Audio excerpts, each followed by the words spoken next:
My name is Vanessa Wilson and it's the 10th of November 2025. I grew up in the 1970s. The first 7-8 years of my life were spent living outside of the UK, briefly in Pakistan and then Australia.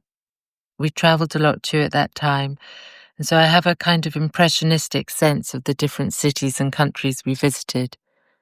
My father was a businessman while my mum stayed at home. So right away there were these traditional roles that also shaped the way our family worked.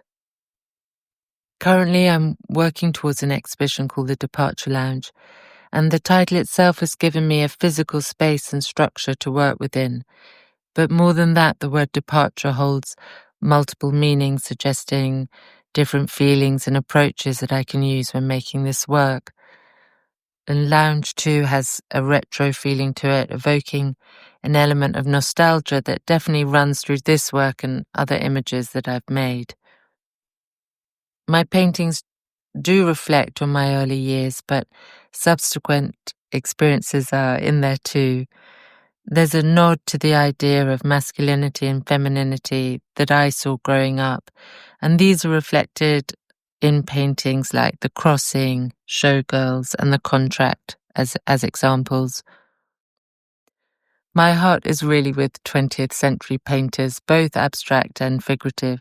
Too many to mention, but when thinking about these questions, I thought a lot about an exhibition I saw in Manchester around 1990 by Gillian Ayres that was very impactful. Her work was so bold and unapologetic, huge abstract canvases full of colour, shape, and slabs of paint. And although my work is very figurative now, I do wonder if it will always be so. Sometimes I work in silence, but more often I'm listening to music or a podcasts where people tell their stories. I'm drawn to that mix of interview and narration. Occasionally a song will really resonate with me and I'll play it over and over again. And I think that repetition and emotion must filter into the painting sometimes.